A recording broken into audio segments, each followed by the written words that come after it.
Assalamualaikum warahmatullahi wabarakatuh. Halo semuanya, saya Mufti Zakwan Thorik, mahasiswa semester 5 dari program studi Bahasa dan Sastra Arab UIN Maulana Malik Ibrahim Malang. Dalam video kali ini saya akan membahas terkait konteks dan deksis dalam ilmu pragmatik. Jadi bahasan terkait konteks dan deksis ini adalah bahasan yang paling sering dibahas, bahkan menjadi bahasan utama dalam ilmu pragmatik. Bahkan dapat diartikan bahwa ilmu pragmatik itu adalah kajian tentang hubungan bahasa dan konteks yang menjadi dasar pertimbangan untuk memahami sebuah teks. Jadi kata konteks ini sering diartikan untuk memahami sebuah teks. Lanjut kepada pembahasan apa itu konteks. Konteks berasal dari bahasa kon yang berarti bersama atau mendampingi, dan teks yaitu setiap unit bahasa. Jadi dapat diartikan bahwa konteks adalah mengacu kepada segala sesuatu yang mendampingi teks. Lanjut, jenis-jenis konteks dalam ilmu pragmatik ada dua, yaitu yang pertama jenis konteks linguistik, yang dimana konteks linguistik ini adalah referensi yang diperoleh dari teks atau tuturan yang sudah dilontarkan sebelumnya. Dapat saya berikan contoh kalimat, yaitu apa yang kamu katakan itu telah membuat ibumu kecewa. Jadi kata itu di sana dapat kita pahami ketika kita mengetahui referensi yang dilontarkan sebelumnya. Mungkin anak tadi ditegur oleh temannya karena mengatakan hal yang tidak wajar kepada orang tua. Untuk itu ia menegur temannya dengan kata itu. Jadi kata itu memiliki makna dari lontaran kalimat sebelumnya. Itu di sana bukan berarti kata yang menunjukkan sesuatu, begitu. Yang kedua ada konteks non-linguistik. Jadi konteks non-linguistik ini menyangkut referensi yang lebih luas, yang dimana dalam bahasan ini ada 4 konteks non-linguistik. Yang pertama ada konteks fisik, yaitu di mana komunikasi itu terjadi, kemudian objek apa saja yang ada, dan aktivitas apa yang terjadi. Contoh, kita ketemu di sini ya nanti malam. Jadi ada kata referensi tempat di sana, yang dimana telah dipersetujui sebelumnya. Jenis konteks non-linguistik yang kedua adalah konteks psikologis. Contohnya seperti kata luar biasa. Ini tergantung perasaan seorang tutur dalam sebuah komunikasi. Jadi bisa jadi luar biasa itu menunjukkan momen kebahagiaan seorang penutur kepada lawan bicaranya, gitu. Lalu yang ketiga ada konteks sosial, yaitu pilihan-pilihan bahasa yang tepat digunakan berdasarkan pemakaiannya di masyarakat.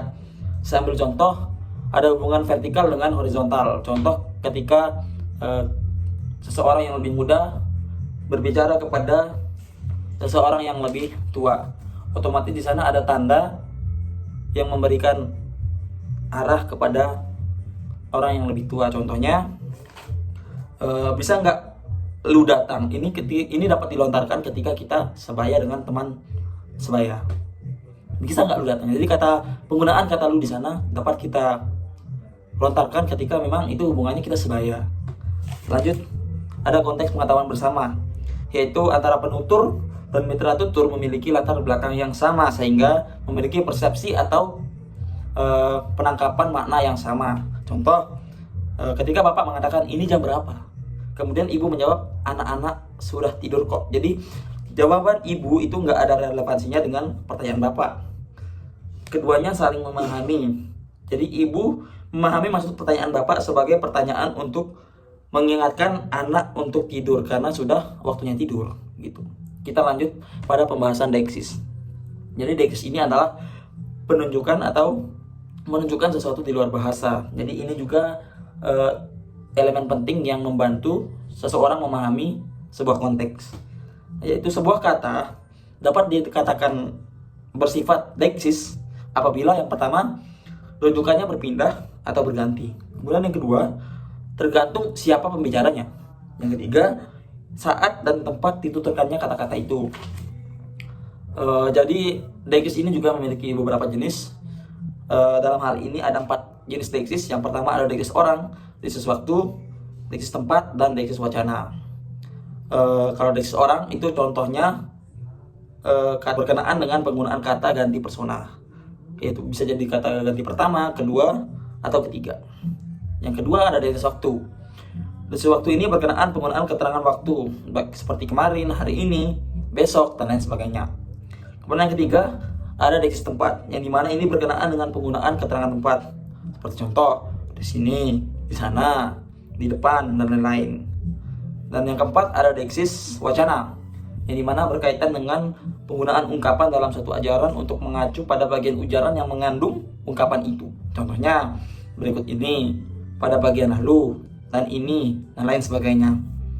Oh ya, saya lupa, ternyata deksis itu ada 5, dan yang terakhir ada deksis sosial, yaitu berkenaan dengan aspek sosial, ujaran yang mencerminkan realitas sosial, seperti kata bapak, kemudian kata ibu, yang dimana itu ada hubungan horizontal maupun vertikal, gitu teman-teman. Mungkin hanya itu yang dapat saya sampaikan pada kesempatan kali ini. Kurang lebihnya dimaafkan, semoga dapat dipahami dengan baik. Wassalamualaikum warahmatullahi wabarakatuh.